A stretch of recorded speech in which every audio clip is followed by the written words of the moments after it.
Hey everyone, नमस्कार। आइए शुरू करते हैं हिंदी भाषा का अगला वीडियो। इस वीडियो में मैं आपको चैलेंज देने जा रहा हूं। आपको 10 क्वेश्चन मैंने दिए हैं वर्णमाला टॉपिक के। अगर आपको वर्णमाला टॉपिक पे कमांड है तो इन 10 प्रश्नों का उत्तर आप दें और सुनिश्चित हो जाए कि वर्णमाला टॉपिक से अगर प्रश्न आएंगे आपकी परीक्षा में तो आप स्कोर कर पाएंगे, आपका एक भी क्वेश्चन गलत नहीं होगा। अगर ये 10 क्वेश्चन जो मैंने दिया है आप ये कर लेते हैं 10 में 10, तो इसका मतलब आपका वर्णमाला टॉपिक अच्छे से तैयार है। तो चलिए बिना डिले के शुरू करते हैं। आपके सामने मैं क्वेश्चन पढ़ रहा हूँ, विकल्प पढ़ रहा हूँ, आप खुद टिक कर लीजिएगा अपनी नोटबुक में। नोटबुक पेंसिल नहीं है तो आप वीडियो पॉज करके ले लीजिए, उसके बाद काउंट करिए कि इनमें से कितने नंबर आप स्कोर करते हैं। चलिए पहला क्वेश्चन है, कौन सा तालव्य वर्ण नहीं है? निम्नलिखित में से कौन सा तालव्य वर्ण नहीं है? पहला है यहाँ पे ऑप्शन ए में लिखा है शा, इसको हम और डार्क कर देते हैं, ये लिखा है शा। दूसरा ऑप्शन लिखा हुआ है ये जा, अगर क्लियर नहीं है तो मैं लिख देता हूं। और यहां पे मैंने लिखा हुआ है हा, और यहां पे लिखा हुआ है झा। तालव्य वर्ण नहीं है ये आपको बताना है, शा, जा, हा, झा। ओके, आई होप आपने कर लिया होगा। इसका सही आंसर जो है, देखिए कहा है नहीं है, ध्यान दीजिएगा, नहीं है वाले क्वेश्चन ज्यादा गलत होते हैं, तो जल्दबाजी नहीं करिए। नहीं है पूछा है तो आप जानते हैं ये भी तालव्य शा है। और आपको मैंने बताया था कि जो चा वर्ग होता है, चा वर्ग, चा, छा, जा, झा, इया, तो चा वर्ग पूरा तालव्य ही होता है। तो जा भी तालव्य है, झा भी तालव्य है, ये जो हा है ये तालव्य नहीं है, तो आंसर होगा हा, ये कंठ होता है। ओके, तो आंसर हो गया आपका हा। दूसरा क्वेश्चन है, कौन सा वर्ण अनुनासिक वर्ण है?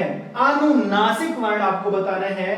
पहले यहां पे ए पे लिखा है आहा, फिर यहां लिखा हुआ है जा, फिर लिखा है यहां पे या, और यहां पे लिखा हुआ है ना।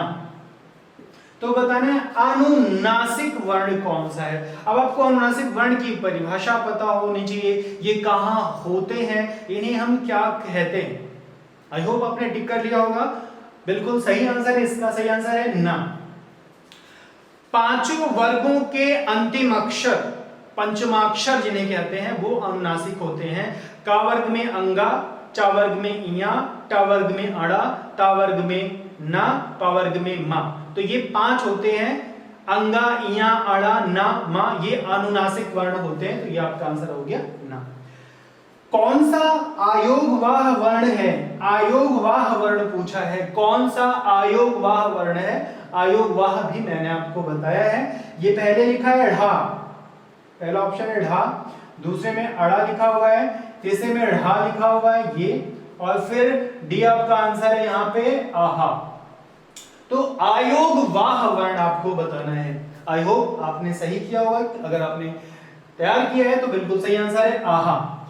अन और आहा, मैं आपको बता दूं कि अन और आहा इन दोनों को आयोगवाह वर्ण कहा जाता है। ठीक है, ये आपका सही आंसर हो गया। अब अगला क्वेश्चन है त्रा, ये लिखा है त्रा का विच्छेद है, यानी त्रा किन से मिलके बना हुआ है? ऑप्शन में फिर से लिख देता हूं, यहां पे लिखा हुआ है ये पहला ता है, और धन रा, यहां पे हलंत है, फिर यहां पे ता है, फिर यहां आपका ये रा है, ये ता पे हलंत है, और फिर ये ता है प्लस रा, दोनों पे हलंत है, और ये ता प्लस रा किसी पे हलंत नहीं है। तो त्रा का बताना है। इस पे ये क्वेश्चन भी एग्जाम में पूछा गया, बहुत सावधानी से लगाएंगे, गलत नहीं होना चाहिए। आई होप आपने लगा लिया होगा। इसका जो सही आंसर है वो क्या है? ये बी वाला सही आंसर है। पहला वर्ण हलंत होता है, यानी पहला वर्ण जो होता है वो हलंत होता है, बाद वाला नहीं होता। जैसे इसमें ये गलत है, ये भी गलत है, ये भी गलत है, तो इसका सही आंसर बी है।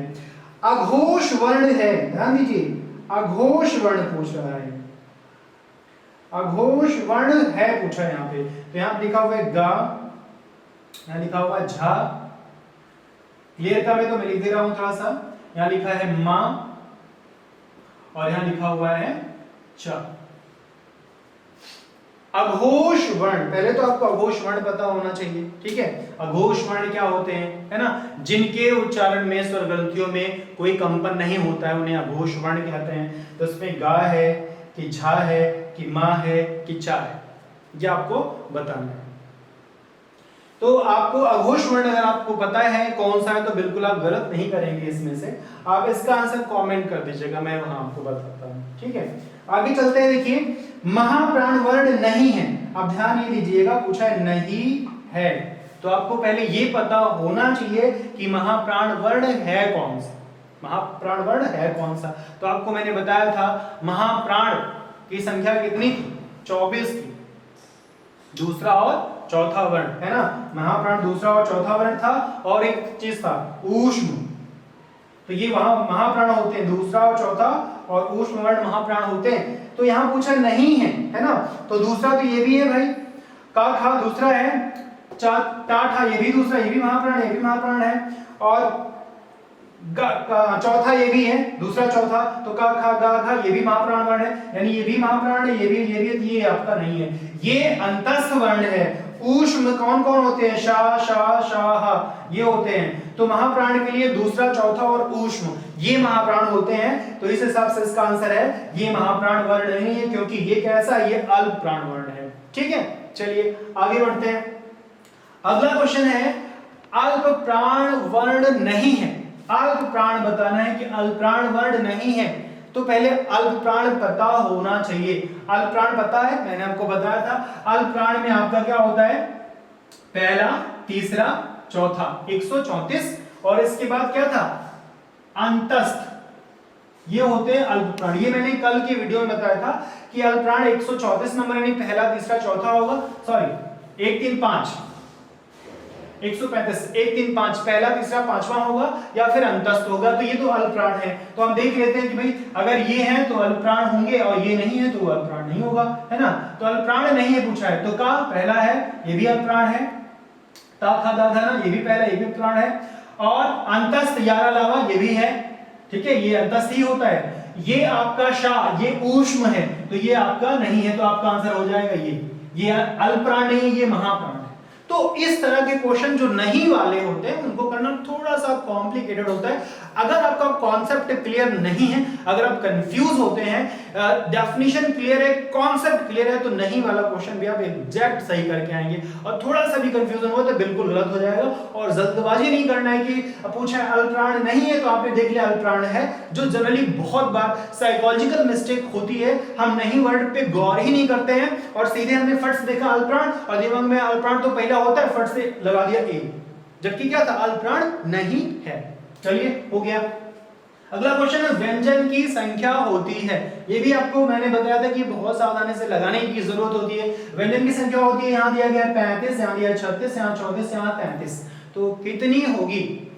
हो सकता है आप 35 34 36 कुछ लगा दे, लेकिन सही क्या सही आंसर इसका 33 होती है। मैंने बताया था शक त्रम ज्ञा ये तीन नहीं होते, ये संयुक्त वर्ण होते हैं, और इनको मैंने समझाया था वीडियो में नहीं देखा तो डिस्क्रिप्शन में वीडियो की लिंक है, आप फिर से देख लीजिए वर्णमाला का पहला पार्ट। ओके, दूसरा स्वरों की संख्या कितनी होती है? स्वर की संख्या भी आपसे पूछा था कितने स्वर होते हैं भाई, तो ऑप्शन है यहाँ पे 12 13 10 11। अब यहाँ पे सही ऑप्शन चुनना जरूरी है।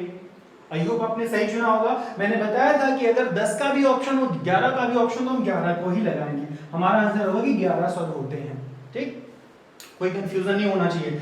लास्ट एक प्रश्न मैंने दिया है, आई होप हमने वीडियो में कवर नहीं किया था, लेकिन क्वेश्चन पूछा जाता है कि हिंदी में कितने वर्ण होते हैं, हिंदी में कितने वर्ण स्वर व्यंजन मिला करके, और जितना हम यूज करते हैं भाषा को लिखने पढ़ने में, वो पूछा है कि हिंदी भाषा में कितने वर्ण होते हैं। तो यहाँ पे 44 है, 48 है, 49 है, 52 है। तो जिन्होंने थोड़ा बहुत पढ़ा होगा इस चीज को उनको पता होगा कि हिंदी में जो वर्णमाला की संख्या है, वर्णों की संख्या है जो ऑथेंटिक है, जो प्रमाणिक है, वो है 52 की। ठीक, तो अब आप कमेंट कर दीजिए कि आउट ऑफ 10 आपने कितना स्कोर किया है।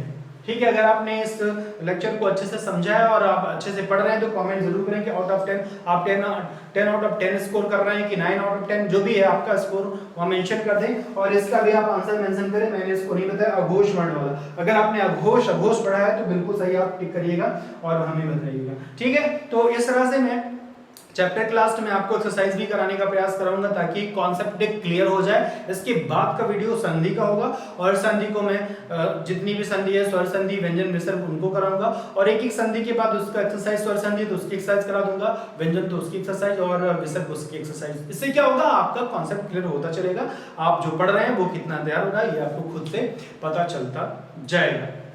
तो इस वीडियो में इतना ही, हम मिलेंगे नेक्स्ट वीडियो में, तब तक के लिए जय हिंद।